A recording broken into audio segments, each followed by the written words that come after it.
Assalamualaikum warahmatullahi wabarakatuh. Perkenalkan, saya Evirata Pangesti SPD, guru kelas di MI Ma'arif Karangtalun Luar, sekaligus mahasiswa PPG dalam jabatan tahun 2022 Angkatan 1 di UIN Kyai Haji Abdurrahman Wahid, Pekalongan. Pada hari ini, Senin 18 Juli 2022 akan melaksanakan uji kinerja secara luring di MI Ma'arif Karangtalun Luar, Magelang. Praktik pembelajaran ini saya laksanakan di kelas 6, materi tematik, materi pokok, bahasa Indonesia, dan IPA. Selamat menyaksikan.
pembelajarannya apa? Di sini tujuan pembelajarannya yaitu setelah membaca teks laporan hasil pengamatan berjudul perkembangbiakan padi, pada slide ini nanti Ibu tampilkan, peserta didik mampu menemukan ide pokok teks laporan hasil pengamatan yang dibaca dengan tepat. Yang kedua, setelah menemukan ide pokok dari bacaan, peserta didik mampu menyajikan kesimpulan berdasarkan informasi dari teks laporan hasil pengamatan dengan bahasa sendiri dengan benar. Yang ketiga, untuk muatan IPA, setelah mengamati video pembelajaran tentang bunga, menganalisis perkembangbiakan tumbuhan secara generatif dengan tepat. Yang keempat, setelah berdiskusi, peserta didik mampu membuat laporan pengamatan bagian-bagian bunga sebagai alat perkembangbiakan tumbuhan secara generatif, paling sedikit 3 bunga. Baik, coba lihat di lingkungan kalian, adakah tumbuhan? Ada. Adakah manfaatnya dari tumbuhan di sekitar kita? Ada. Manfaatnya untuk siapa saja? Untuk semua makhluk hidup. Ya, untuk manusia juga bermanfaat, untuk hewan juga bermanfaat, untuk semua itu dapat bermanfaat. Lalu kemudian nih, Bu Guru punya tanaman ini apa? Apa? Ini bunga jagung. Ini bunga jagung. Kalau yang ini apa? Padi. Manfaatnya untuk apa kalau padi? Bisa untuk bahan pokok makanan, untuk makanan pokok kita ya. Iya. Lalu kalau jagung untuk apa biasanya? Sama deh, untuk makanan juga ya. Iya. Ini 2 contoh tumbuhan yang bermanfaat untuk kehidupan manusia. Kita masuk ke bahasa Indonesia tentang pengertian teks laporan hasil pengamatan. Teks laporan hasil pengamatan adalah teks yang berisi informasi berdasarkan pengamatan yang sudah dilakukan. Teks laporan hasil pengamatan berisi apa? Informasi umum, kumpulan fakta-fakta dan simpulan. dan teks laporan juga dapat Ide pokok. ide pokok lagi. Terus dalam teks laporan hasil pengamatan juga terdapat ide pokok. Ide pokok itu apa? Ide pokok adalah ide atau gagasan yang menjadi pokok pengembangan paragraf. Ya, baik. Berarti ide pokok ini terdapat dalam kalimat utama. Kalimat utama itu apa? Ayo, Mas Fikri. Kalimat utama itu apa? Kalimat yang di dalamnya terdapat apa? Ide pokok. Ya, betul sekali. Kalimat utama ini dijelaskan oleh kalimat-kalimat lain. Berarti dalam satu bacaan biasanya terdapat satu kalimat utama. Satu paragraf bacaan itu ada satu kalimat utama. Di dalam kalimat utama itu terdapat ide pokok. Berarti ide pokok itu dari ringkasan dari kalimat utama. Betul sekali. Terus cara menemukan ide pokok suatu paragraf sebagai berikut. Kita coba 1. Membaca dari keseluruhan teks bacaan, memahami isi teks bacaan, dan menemukan ide pokok bacaan. Lalu kemudian di sini Bu Guru sajikan sebuah paragraf pendek. Tanaman apa? Ketela pohon, ya. Berarti ini menerangkan bacaan tentang ketela pohon. Coba baca satu anak ya Mbak Civi. Baca.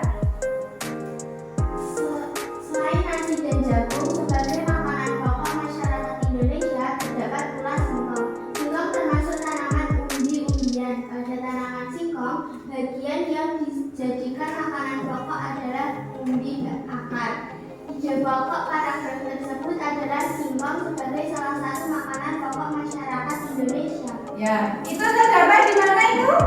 Di awal atau akhir paragraf?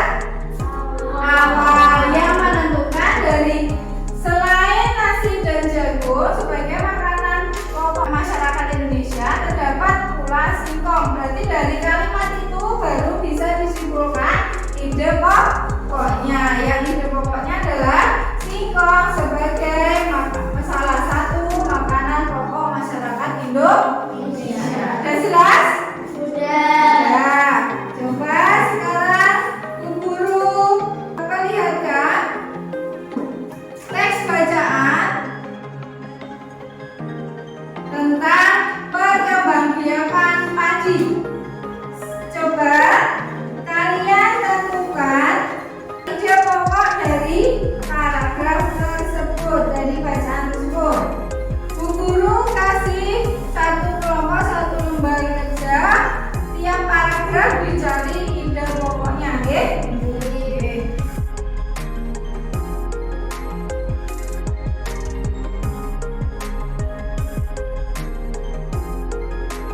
Sudah selesai semua? Sudah? Ya. Sekarang kalau sudah, coba presentasikan satu kelompok maju ke depan untuk membacakan hasilnya. Satu paragraf satu bacaan. Paragraf 1. Padi merupakan salah satu bahan makanan pokok di daerah Indonesia. Ya, paragraf kedua.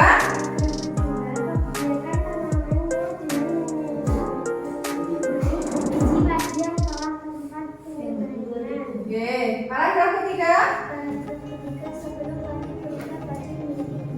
Betul sekali. Keempat. Supaya padi selalu tersedia, maka petani padi harus menanam kembali sebagian biji padi dari hasil panen. Betul sekali. Beri tepuk tangan untuk kelompok dua. Silakan duduk kembali. Baik, berarti sudah jelas ya? Sudah paham apa yang dimaksud ide pokok. Sekarang hasilnya dikumpulkan terlebih dahulu. Oke. Terus lanjut ke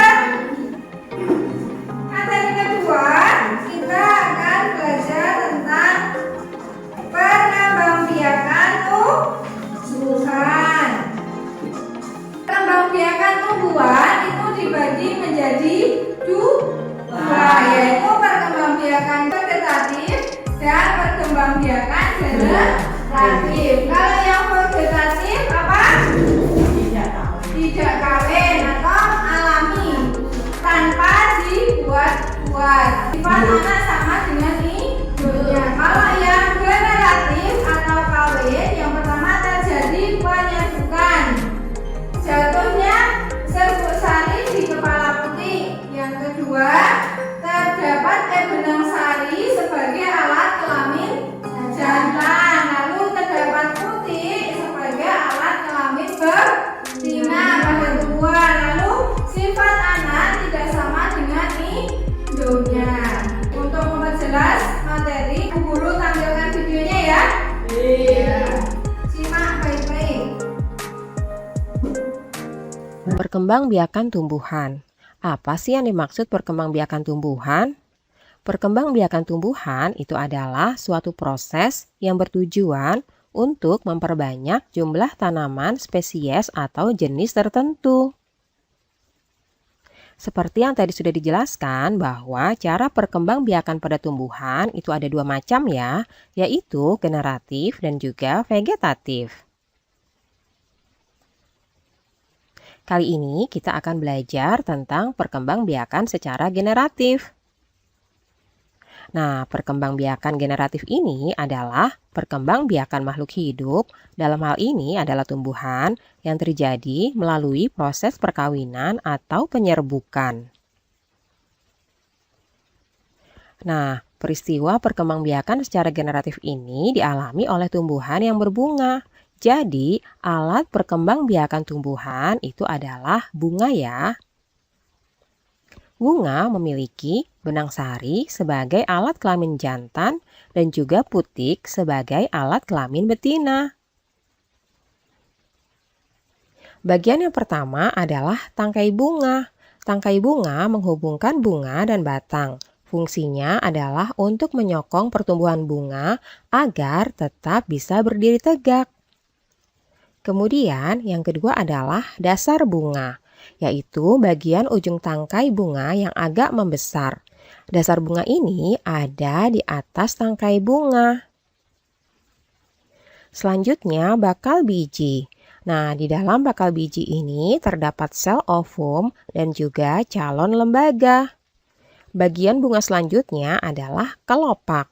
Fungsinya melindungi mahkota bunga saat masih kuncup dari ulat, hama, wereng, dan lain sebagainya. Nah, yang berwarna cerah ini disebut mahkota, berfungsi untuk mempercantik tampilan dari si bunga agar serangga-serangga tertarik untuk datang melakukan atau membantu penyerbukan bunga. Berikutnya ini adalah benang sari.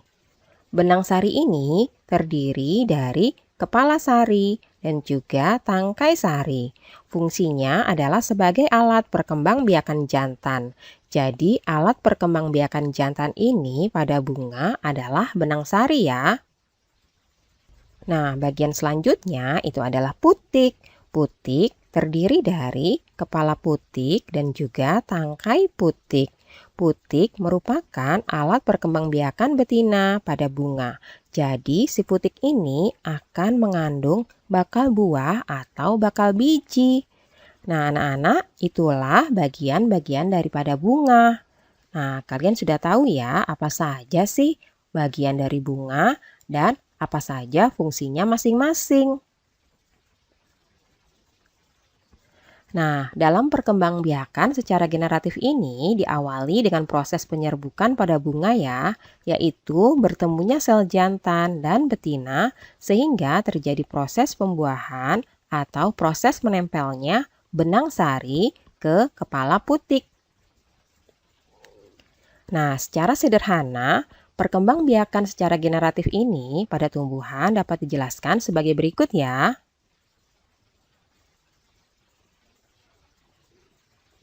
Pertama-tama, bertemunya benang sari dan putik. Nah, peristiwa ini disebut dengan penyerbukan. Kemudian, peristiwa yang kedua yaitu terjadinya pembuahan. Hasil dari pembuahan itu terdiri dari zigot dan juga lembaga. Nah, selanjutnya zigot dan lembaga ini akan berkembang menjadi bakal biji, lalu berkembang kembali menjadi bakal buah dan daging buah.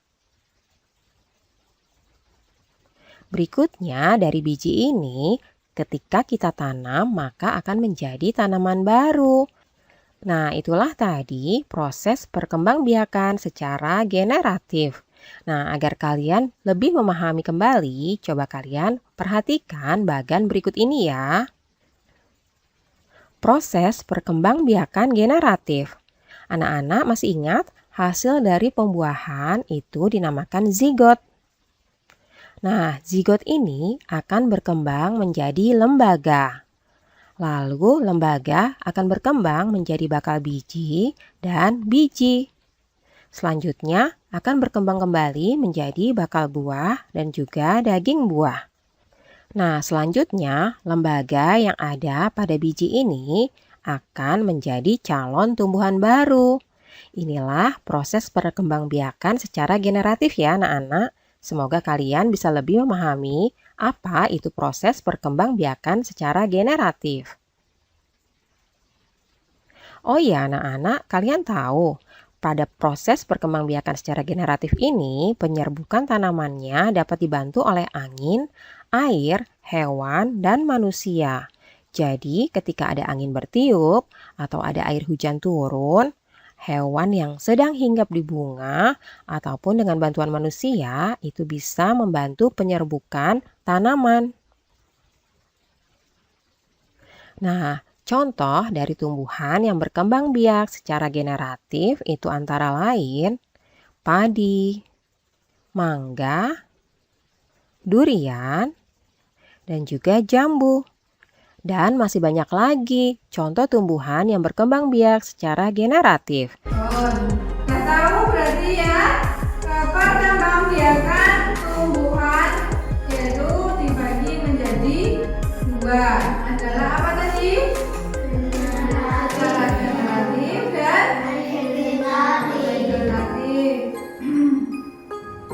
Yang generatif tadi adalah perkembangbiakan yang terjadi melalui peleburan sel kelamin jantan dan sel kelamin betina. Oke, terus alat perkembangbiakan tumbuhannya adalah apa itu? Bunga bersari. Bunga memiliki benang sari atau alat kelamin jantan. Kalau putih berarti alat kelamin betina ya. Betul. Lalu tadi juga disebutkan apa tadi? Bagian-bagian bunga. Ada apa saja? Mahkota,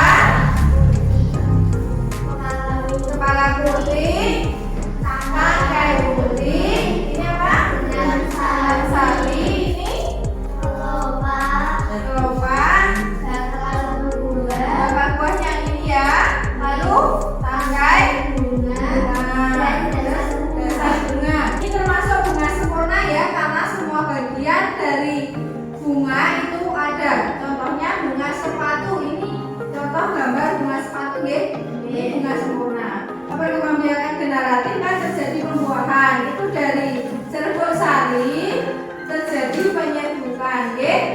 Masuk ke dalam kepala putih yang tadi. Itu masuk di sini, kemudian inti vegetatif dan generatif ini serbuk sarinya berkembang di inti sel telur di dalam apa bunga. Secara sederhana perkembangbiakan secara kawin pada tumbuhan dapat dijelaskan sebagai berikut. Serbuk sari bersatu dengan sel telur sehingga terjadilah pembuahan. Terus tumbuhan tersebut menghasilkan buah dan biji.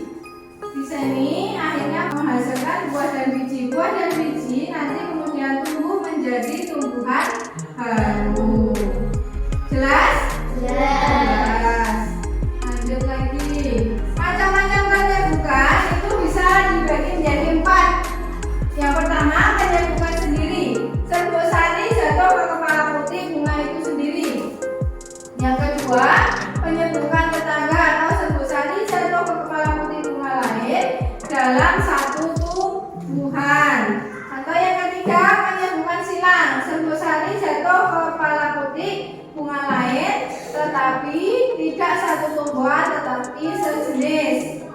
Yang keempat penyebukan basal atau serbuk sari jatuh ke kepala putih bunga lain yang tidak sejenis. Paham anak-anak? Nah, kemudian kemarin Bu Guru sudah menyuruh kalian membawa macam-macam bunga. Yuk sekarang dikeluarkan. Sudah siap? Sekarang tugasnya kalian menuliskan macam nama-nama bunga yang kalian bawa. Kemudian tulis bagian-bagiannya. Kalau memang ada di dalam bacaan ini, nanti kalian centang ya bagian-bagian bunga tersebut. Di satu kelompok satu.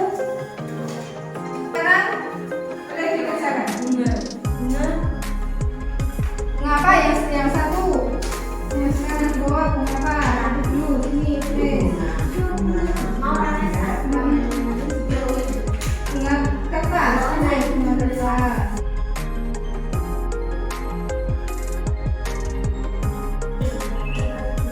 Sudah selesai semua? Sekarang kita presentasikan. Lanjut ke depan. Ya. Kelopak ada benang sari. Ada tidak? Ada kota ada Iya. bunga ada. Ya. Yang kedua bunga. Bunga kamboja. Terus Tangkai bunga ada, kelopak ada, bunga sari ada, mahkota ada, putih juga ada. ya. Yang ketiga bunga. Bunga anggrek. Anggrek. Bunga ada, mahkota juga ada, dan sari juga ada, mahkota ada, putih juga ada. Ya. Lanjut. Fungsi dari macam bagian dari bunga dibaca.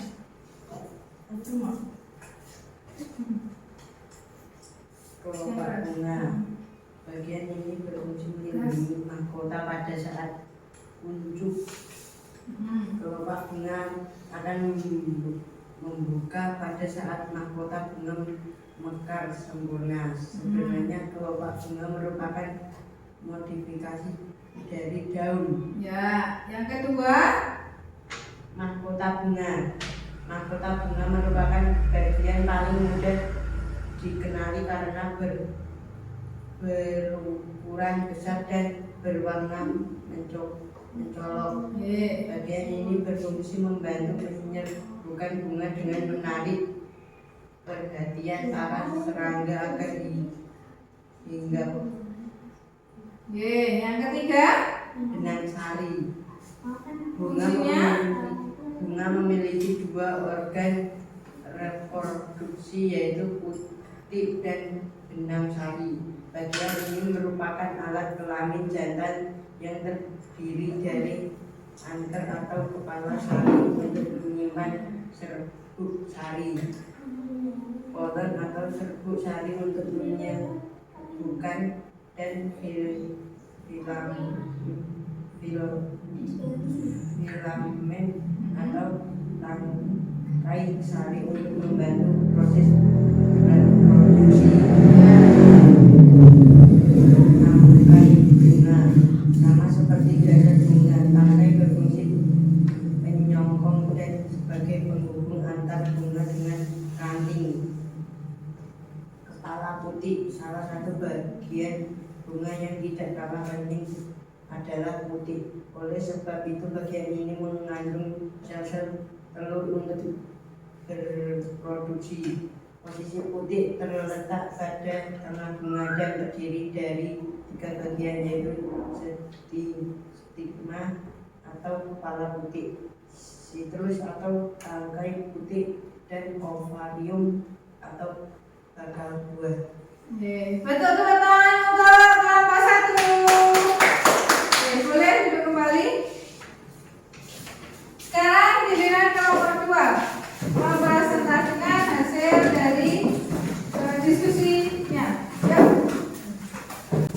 Tangkai bunga ada, kelopak tidak ada, benang sari tidak ada, mahkota ada, putih ada. Bunga kertas, tangkai bunga ada, kelopak ada, benang sari tidak ada, mahkota ada, putih ada.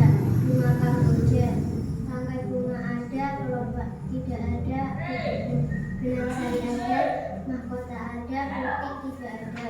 Bunga sepatu, tangkai bunga ada, kelopak ada, benang sari ada, mahkota ada, putih ada. Yang sekarang fungsi dari bagian-bagian bunga. Fungsi bagian bunga 1. Kelopak bunga. Bagian ini berfungsi melindungi mahkota pada saat unjuk. Kelopak bunga akan membuka pada saat mahkota bunga mekar sempurna. Sebenarnya kelopak bunga merupakan modifikasi dari daun. 2. Mahkota bunga. Mahkota bunga merupakan bagian paling mudah dikenali karena berukuran besar dan berwarna mencolok. Bagian ini berfungsi membantu menyerbukan bunga dan menarik perhatian para serangga agar bunga. 3. Benang sari. Bunga memiliki 2 organ produksi yaitu putih dan benang sari.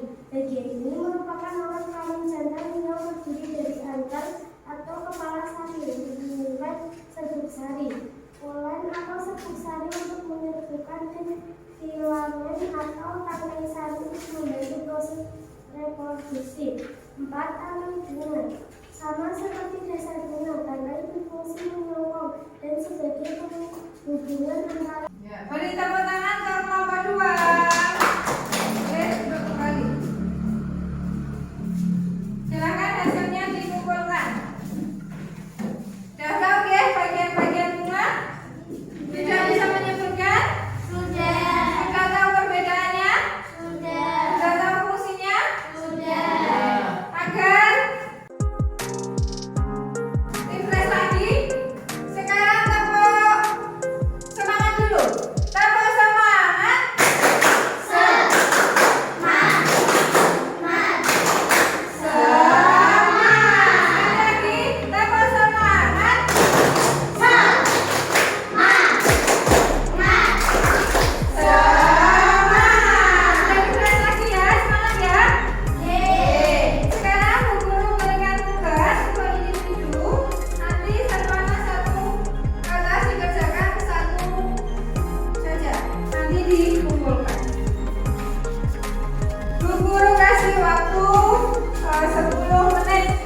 kita sudah belajar tentang perkembangbiakan secara generatif dan secara vegetatif.